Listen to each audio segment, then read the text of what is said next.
ذرا رمضان کی شان تو دیکھیں. حضور فرماتے ہیں سارا سال جنت سجائی جاتی ہے. کس لیے؟ حضور فرماتے ہیں رمضان المبارک کے لیے. سارا سال جنت سجا دی جاتی، اس کو تیار کیا جاتا ہے رمضان کی سعادت افروز گھڑیوں کے لیے، ان مقدس ایام کے لیے جو لے کر رمضان سایہ فگن ہوتا ہے.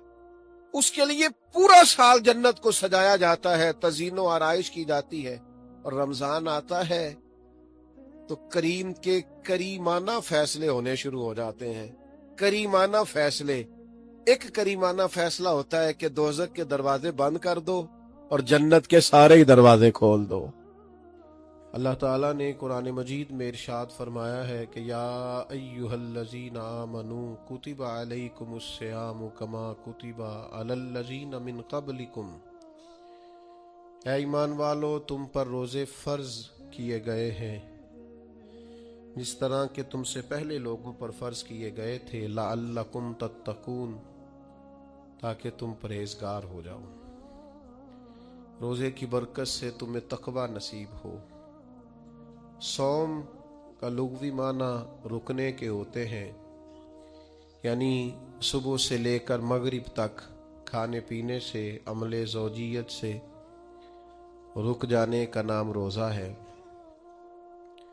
کھانا پینا ویسے بھی اللہ کے حکم سے ہی چاہیے. سارے پرندے ہوا میں اڑتے ہیں پر سارے نہیں کھانے چاہیے. وہی کھا سکتے ہیں جن کو شریعت نے جائز قرار دیا. بہت سارے جانور زمین میں چلتے پھرتے ہیں پر سارے کھانا مسلمان کے لیے حلال نہیں ہے. وہی کھا سکتا ہے جو کھانے کی اللہ رسول نے اسے اجازت عطا کی. مال، پیسہ، دولت ارد گرد بکھرا ہوا ہے لیکن سارا ہمارا نہیں. ہم وہی کھا سکتے ہیں جو ہمارے رب نے ہمارے لیے جائز رکھا ہے اور جو ہمارا حق ہے. کھانا پینا پہلے بھی مسلمان کا اللہ کی مرضی سے ہی ہے. تو اسے کچھ میسر آ سکتا، کچھ غفلت دور کرنی پڑے گی. اب دیکھیے ہمارے ہاں محفل ہوتی ہے، لوگ گلیاں سجانی شروع کرتے ہیں 1 یا 2 دن پہلے. کسی گھر میں شادی ہوتی ہے تو لوگ گھر کا آنگن، صحن، چھت اور سامنے والی دیوار سجانا شروع کرتے ہیں 2-3 دن پہلے.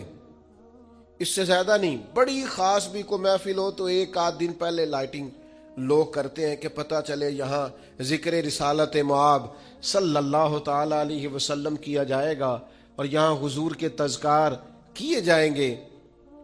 2-4 دن پہلے اگر کہیں لائٹنگ ہو جائے تو لوگ کہتے ہیں یار کوئی کمال ہی بات ہے کہ اتنے دن پہلے یہاں اتنی روشنیاں نظر آ رہی ہیں، کوئی انفرادی کام ہے، اس پر نظر جاتی ہے. آپ ذرا رمضان کی شان تو دیکھیں. حضور فرماتے ہیں سارا سال جنت سجائی جاتی ہے.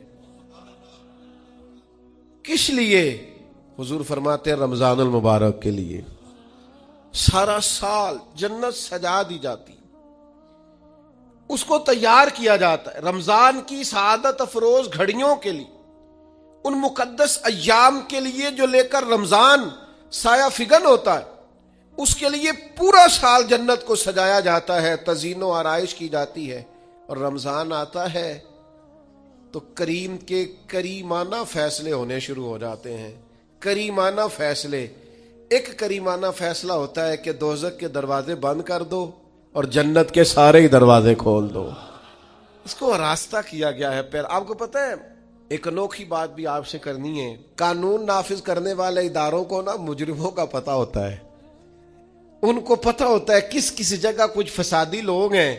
وہ دیکھتے ہیں نا ملک میں کوئی خاص مہمان آ رہا ہے جو ملک کے لیے فائدہ مند ہے اور وطن کے لوگ اور وطن کو اس سے فائدہ ہوگا، استفادہ کریں گے لوگ اس کے آنے سے. تو کیا کرتے ہیں ان فسادیوں کو پہلے بند کر دیتے ہیں. کہتے ہیں ایسا نہ ہو کہ یہ آ کے کوئی خرابی کرے، وہ منع کر دیتے ہیں. تو یاد رکھ لیں، سمجھ لیں، حضور فرماتے ہیں شیطان کو بھی قید کر دیا جاتا ہے. رمضان آنے والا ہے تو اللہ شیطان کو قید کر دیتا ہے، جکڑ دیتا ہے. فرمایا رمضان آ رہا ہے اور میرے بندوں نے اپنی بخشش کرانی ہے، انہوں نے میری عبادت کرنی ہے، انہوں نے روزے رکھنے ہیں، انہوں نے آ کر کے اللہ کے حضور معافیاں مانگنی ہے.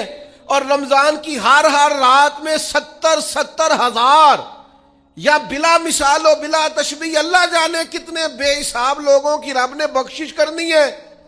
تو یہ شیطان بڑا مکار ہے، یہ کھلا ہوا دشمن ہے، کوئی خرابی نہ کر دے لہذا پہلے اسے باندھ دو. خرابی نہ کرے کسی قسم کی، اسے باندھ دیا جاتا ہے. مہمان بھی آ گیا، خرابی کرنے والا بھی باندھ دیا، لیکن اگر فائدہ لینے والے پھر بھی فائدہ نہ لے تو پھر ان سے کہا جائے گا کہ تمہارے پاس اب کوئی بہانہ بچا نہیں ہے، اب تمہارے پاس کوئی کسی قسم کا عذر باقی نہیں ہے. اب تو یہ تھا کہ تمہیں بخشش کرانا چاہیے تھی، استغفار پڑھنا چاہیے تھی، دعائیں کرنا چاہیے تھی، قرآن مجید کی تلاوت کو کثرت سے کرنا چاہیے تھا. لیکن چونکہ اب تم یہ بھی نہیں کہہ سکتے کہ مجھے شیطان نے گمراہ کر دیا، وہ تو باندھ دیا گیا ہے. اب تو فسادی کو ویسے ہی کنٹرول کر دیا گیا ہے. اب بھی تم اگر سوئے رہے، اب بھی اگر تم نے غفلت کی، اب بھی چھوٹے موٹے بہانے کر کے تراویاں چھوڑتے رہے، اب بھی ذرا سی سستیاں کر کے ادھر ادھر نکلتے رہے، اس کا مطلب یہ ہے کہ پھر تم استفادہ کر سکے.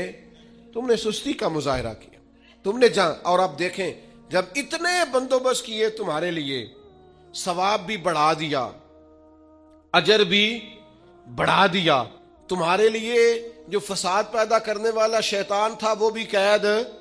لیکن اگر تم پھر بھی عمل نہ کرو، پھر بھی مسجد نہ آؤ، تو پھر حدیث پاک سن لے.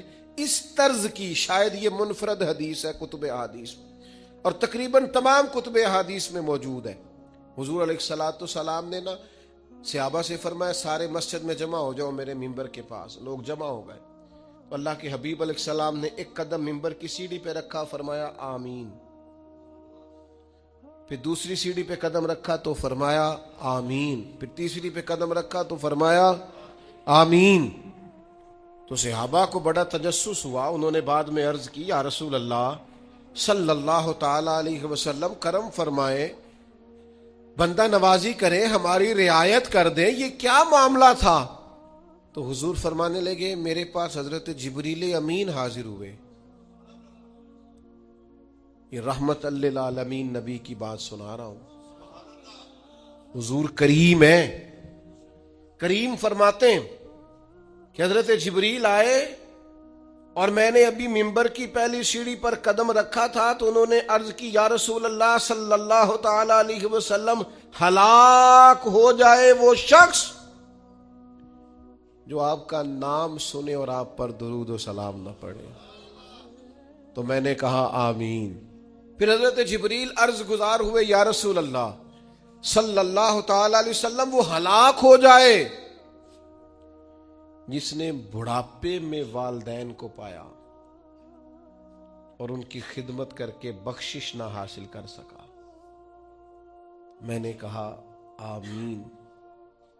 اور کریم فرمانے لگے پھر حضرت جبریل نے عرض کی یا رسول اللہ ہلاک ہو جائے وہ شخص جس کو زندگی میں رمضان ملا، جس کو اس ماہ نور و سرور شہر رمضان الذی انزل فیہ القرآن، رمضان کا وہ مہینہ جس میں ہم نے قرآن نازل کیا، جس کو ماہ مبارک، ماہ نور و سرور، ماہ طیب، ماہ مبارک رمضان ملا، پھر وہ اپنی بخشش نہ کرا سکا، وہ ہلاک ہو جائے. تو حضور فرماتے میں نے بھی کہا آمین. اللہ تعالی ہم سب کو محفوظ فرمائے. میں عرض کر چکا ہوں کہ جب ثواب بھی بڑھا دیا گیا اور جب طاقت بھی بڑھا دی گئی عبادت کی اور جب برکتیں بھی زیادہ ہو گئیں، نعمتیں بھی زیادہ ہو گئیں، رکاوٹ ڈالنے والا، رخنا ڈالنے والا شیطان بھی قید کر دیا گیا، تو اب بھی کوئی شخص اگر توجہ ہی نہ کرے، رجوع ہی نہ کرے، تو پھر اس کے لیے یہ حکم آیا کہ وہ ہلاک ہو جائے، پھر وہ برباد ہو جائے. جب اتنی سعادتیں موجود ہیں، اتنے بندوبست کیے گئے ہیں، جنت کو سجایا گیا ہے، رمضان شریف میں 2-4 کام ضرور کرنے. ایک تو روزہ رکھنا ہے. کچھ ہمارے پنجابی بہانے بھی ہیں, پنجابی بہانے. میں جی مزدوری کرنی ہوندی ہے نا, پھر روزہ تو نہیں نہ رکھ ہوندا. اللہ نے نہیں سی پتا کہ مزدوری کرنی ہے تو اللہ نے کیوں فرض کیا روزہ؟ ہلکے سے لوگ بیمار ہوتے ہیں, بالکل معمولی سے, کوئی ایسا عذر نہیں, روزہ چھوڑ دیتے. ذرا سی باتیں لے کر لوگ, آپ یقین کریں, اہمیت کو نہیں سمجھتے, اور بعض صرف سست ہیں, غافل ہیں, منہ پھیرے ہوئے.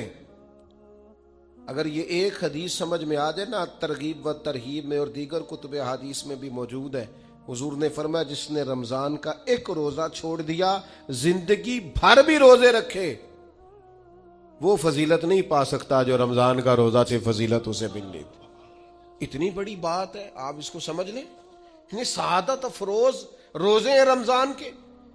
تو کوشش کریں, اپنے آپ کو مینج کریں, مینٹین کریں چیزوں کو, اپنی صحت کا خیال کریں. میں تو دوستوں سے کہا کرتا ہوں, رمضان سے پہلے جو ایام ہے, پہلے سے بڑھ کر اپنی طبیعت کا خیال رکھیں, تاکہ رمضان میں کوئی کسی قسم کی طبیعت میں بھی کمزوری پیدا نہ ہو, اور صحیح صحت مندی کے ساتھ انسان رمضان شریف کے روزے گزار سکے. دوسری بات ہے, رمضان میں خوب قرآن مجید پڑھنا. شہر رمضان الذی انزل فیہ القرآن, رمضان ہی کا تو وہ مہینہ جس میں قرآن نازل کیا گیا. نبی کریم صلی اللہ تعالی علیہ وسلم رمضان المبارک میں حضرت جبریل امین علیہ السلام کے ساتھ قرآن مجید کا دور فرمایا کرتے. حضور حضرت جبریل کو پارا سناتے اور جناب جبریل نبی کریم علیہ السلام کو سناتے. یہ دور ہوتا ہے قرآن مجید کا. اللہ نے کتنی زیادہ توفیق دی ہے, ہر مسجد میں تراویح میں قرآن پڑھا جاتا ہے. تھوڑی ہمت کریں, تھوڑی کوشش کریں. ہمارے بزرگ فرمایا کرتے تھے, ایک پارا گھر میں پڑھا کرو قرآن مجید کا, تاکہ تمہیں دیکھ کے بچے بھی پڑھیں, اور ایک پارا مسجد میں تلاوت کیا کرو, اور ایک رات کو تراویح میں 3 پارے روز قرآن مجید کے ہو جائیں گے تو انشاءاللہ تعالی رمضان ختم ہوگا تو 3 قرآن پاک بھی ختم ہو جائیں گے. یہ ارادہ کریں, یہ پروگرام بنا, خوب قرآن مجید سے دلچسپی پیدا کریں. تیسرا کام رمضان میں جو کرنے والا وہ ہے کثرت سے استغفار. کچھ غلطیاں نا ہم کرنا نہیں چاہتے, ہم سے ہو جاتی ہیں.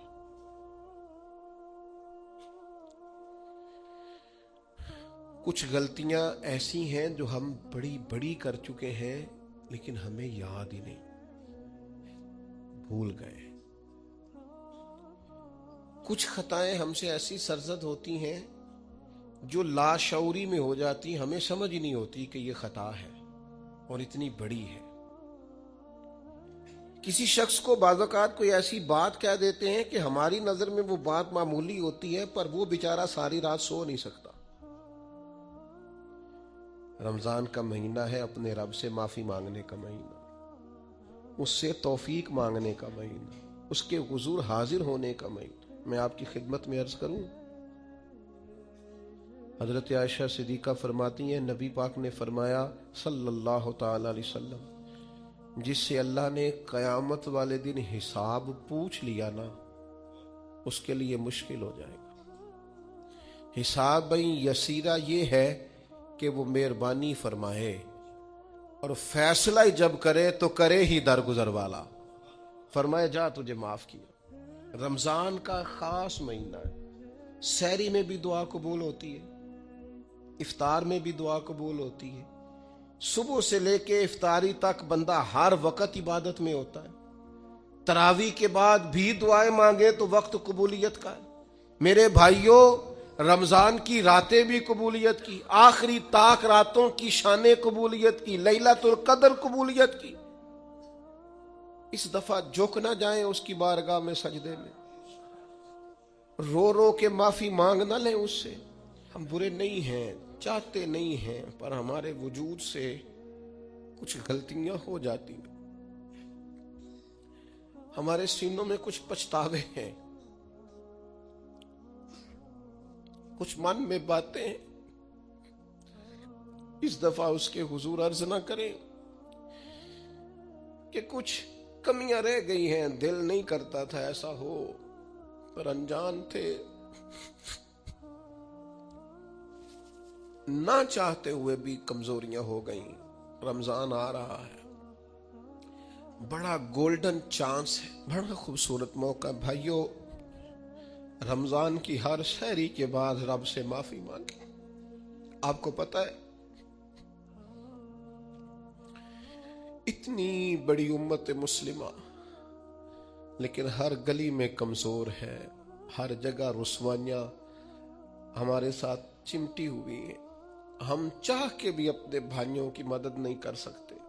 میرے پاس ایسے ایسے جوان آتے ہیں جو کہتے ہیں ہمیں بتائیں نا ہم فلسطین کے لیے کیا کر سکتے, ہمیں بتائیں نا. یہ ہماری بے بسی, یہ ہماری غلطیوں کا نتیجہ ہے. تو خوب استغفار کریں, اپنی کوتاہیوں کی معافی مانگیں. رمضان کی ہر صبح میں, ہر شام میں, ہر دن میں, ہر رات مصلے بچھا بچھا کے عرض گزار ہوں کہ مالک تو ہمیں معاف فرما. اور میں آپ سے ایک اور بات بھی عرض کروں, شیخ ابو الحسن کو میں پڑھ رہا تھا تو روتے جا رہے تھے, روتے ہی جا رہے تھے, روتے ہی جا رہے تھے. ایک شام ان کے کچھ لوگوں نے ان سے کہا کہ حضور اس قدر زیادہ آہوزاری, تو فرمانے لگے میری بس اتنی خواہش ہے کہ جب میں اپنے رب سے ملوں نا تو میرا رب مجھے ناراض نہ ملے. تو میں ہر وقت اس لیے تڑپتا ہوں کہ میرے اندر جو کوتاہیاں مجھ سے ہو گئی ہیں میرا مالک وہ مجھے معاف کر دے. ہم نے کوشش کی ہے زندگی میں ماں باپ کی خدمت کرنے کی, لیکن نہیں, ہم سے ان کے حق ادا نہیں ہو سکے. کوشش کی ہے بہن بھائیوں پر توجہ دینے کی, لیکن حق ادا نہیں ہو سکے. چاہیے تھا اولاد کی تربیت بڑی شاندار کرتے, لیکن سہولتیں کچھ زیادہ دے بیٹھے, لاڈ پیار کچھ زیادہ کر سکے. ان کی تربیت کا بھی صحیح حق ادا اللہ نے عزتیں زیادہ دی تھی, جواب میں ہماری خدمتیں تھوڑی ہیں. ہم اپنے رب کی بارگاہ کی حاضریوں کے بھی حق ادا نہیں کر سکے. اس نے ہمیں نوازا زیادہ ہے, ہمارا شکر کم ہے. ہم اس کا حق ادا کرنے کا کام یہ ہے میرے بھائیوں کہ رمضان میں خوب استغفار کریں. ہم سے جو کمیاں رہ گئی ہیں اس پورے ماہ مبارک میں, اپنے مالک سے عرض کریں کہ مالک اس ماہ مبارک میں جنہیں تو معاف کرنے والا ہے ان میں ہمارے بھی نام شامل فرما, ہمارے بھی نام شامل فرما. اور بھی عرض کرنی ہے, ان کے لیے بھی دعائیں کرنی ہے رمضان میں جو ہم سے بچھڑ گئے, جو مٹی تلے جا کے آرام فرما ہو گئے. یہ رمضان المبارک چونکہ بخشش مانگنے کا مہینہ ہے, اللہ کے حضور معافی مانگے ان کے لیے بھی, ہمارے اپنوں کے لیے, ماں باپ کے لیے, عزیز و اقربا کے لیے, کہ اللہ کریم ان کی قبروں کو بھی ٹھنڈا کرے, ان کے حال پہ بھی رحمت کی نظر کرے, ان کے لیے بھی مالک آسانیاں کرے. خوب دعائیں مانگے رمضان میں, خوب دعا. اور جو محتاج ہیں, جو تنگ دست ہیں, جو غریب ہیں, جن کو زمانہ گزر گیا ہے, دوستوں کو, احباب کو, مخیر حضرات کو متوجہ کرتے ہوئے وہ بھی تھوڑی توجہ کریں. اس سال رمضان کے ماہ مبارک میں دنیا داروں کو چھوڑ کے رب کی طرف متوجہ نہ ہو, اس کریم کی بارگاہ میں اپنی ساری تکلیفیں بیان نہ کریں. بیمار بھی آئیں, مقروض بھی آئیں, تنگ دست بھی آئیں, بے اولاد بھی آئیں, کمزور بھی آئیں, سارے جھکیں, روزہ رکھ کے, تراویح پڑھ کے, قرآن پڑھ کے, اپنے سارے دکھ اپنے مالک کے حضور بیان کر کے اس ماہ مبارک کی ہر رات میں اس سے بخشش کا سوال کریں, رحمت کا سوال کریں, کرم کا سوال کریں. وہ بڑا ہی کریم ہے. حضور فرماتے ہیں, رب کہتا ہے مجھے حیا آتی ہے میرا بندہ ہاتھ اٹھائے اور میں اس کے ہاتھ خالی واپس کر دوں, بس آنے کی دیر ہے. اور ایک مقام پہ اللہ کے حبیب علیہ السلام نے فرمایا, بندہ جب اعتراف گناہ کر کے معافی مانگتا ہے اللہ فوراً ہی اسے معاف فرما دیا کرتا. چوتھا کام جو اس ماہ مبارک میں بہت زیادہ کرنا ہے وہ یہ ہے کہ حضور نے فرمایا یہ صبر کا مہینہ ہے, صبر بہت کرنا ہے. ایک تو صبر ہوتا ہے نا مصیبت پہ صبر, ایک خواہشات پر بھی صبر ہوتا ہے کہ خواہشیں پیدا ہو رہی ہیں پر صبر کرنا ہے اللہ کی رضا کے لیے, یہ بھی صبر ہے. نیکی پر استقامت کے لیے بھی صبر کی ضرورت ہوتی ہے، گناہ چھوڑنے کے لیے بھی صبر کی ضرورت ہوتی ہے۔ آپ کے پاس مواقع موجود ہے معاذ اللہ برائی کے، لیکن اگر آپ صبر کرتے ہیں، اللہ کی رضا پہ راضی رہتے ہیں، تو یہ بھی صبر ہے۔ نبی پاک علیہ السلام نے روزہ دار کو صبر کرنے کا کہا، فرمایا کہ تو تم نے کوئی بےہودہ بات نہیں کرنی، کوئی گالم گلوچ نہیں کرنی، اور اگر کوئی تم سے لڑائی جھگڑا کرے، کوئی بےہودہ بات کرے، تو تم نے کیا کہنا؟ انی صائم مرتین، تم نے 2 مرتبہ کہنا ہے بھائی میں تو روزہ دار ہوں۔ کوئی جھگڑا کرنا چاہے، لڑائی کرنا چاہے، برا بھلا کہے، کوئی الجھانا چاہے، تو کہنا انی صائم، میں روزہ دار ہوں۔ یہ وظیفہ یاد کریں گے؟ کیا کہنا ہے؟ یہ وظیفہ ہے پورے رمضان کا، یہ بخاری میں حضور نے بتایا ہے۔ کوئی جھگڑا کرے، گھر کے باہر بھی اور گھر کے اندر بھی، کوئی جھگڑا کرنے لگے، جھگڑا ہونے لگے، تو کہنا انی صائم، میں، اور 1 دفعہ نہیں کہنا، مرتین، حضور نے فرمایا 2 دفعہ کہنا، میں روزہ دار ہوں، میں کوئی جھگڑا نہیں کروں گا، کوئی فساد نہیں کروں گا، کسی بےہودہ بات کا جواب نہیں دوں گا۔ کیوں؟ اس لیے کہ میری ایک شان ہے، میں روزہ دار ہوں، میں اس وقت ایک منصب پر فائز ہوں، میں روزہ دار ہوں۔ یہ وظیفہ پکانا ہے ہر بےہودہ بات سے، ہر جگہ۔ اور حضور علیہ السلام نے فرمایا، یہ بھی بخاری میں موجود ہے، فرمایا جس نے جھوٹ بولنا اور اس پر عمل کرنا نہیں چھوڑا، اللہ کو اس کے بھوکا پیاسا رہنے کی کوئی حاجت نہیں ہے۔ جھوٹ ہی نہیں چھوڑا اس نے، ابھی بھی جھوٹ بول رہا ہے، روزہ رکھ کے بھی جھوٹ پر عمل کر رہا ہے، اللہ تعالیٰ کو اس کے بھوکا پیاسا رہنے کی کوئی حاجت نہیں ہے۔ تو روزہ رکھنا ہے، پھر اس کی تھوڑی سی حفاظت بھی کرنی۔ پھر آگے چلیے، 5ویں گزارش، نبی پاک نے فرمایا رمضان غم خاری کا مہینہ ہے۔ آپ کو پتہ ہے جو بندہ روزہ نہ رکھ سکے کسی خاص مجبوری کی وجہ سے، بیماری کی وجہ سے، کسی عذر کی وجہ سے، تو قرآن مجید نے کیا کہا؟ وہ ایک مسکین کو کھانا کھلائے۔ روزے کا فدیہ یہ ہے کہ پھر وہ کیا کرے؟ روزہ نہیں رکھ سکتا تو مسکین کی خدمت کرے۔ شرعی حکم یہ ہے کہ کسی نے اگر روزہ توڑ دیا رمضان کا تو 60 روزے رکھے کفارے میں، 60 نہیں رکھ سکتا تو پھر 60 مسکینوں کو کھانا کھلائے۔ تو بار بار روزے میں مسکین کا ذکر آ رہا ہے۔ نبی کریم صلی اللہ تعالی علیہ وسلم نے ارشاد فرمایا، جس شخص نے کسی روزہ دار کو افطاری کرائی تو اللہ تبارک و تعالی افطاری کرانے والے کی بخشش بھی فرما دے گا، اور فرمایا جتنا اجر روزہ رکھنے والے کو ملے گا اتنا ہی اجر اللہ افطار کرانے والے کو بھی عطا فرمائے گا۔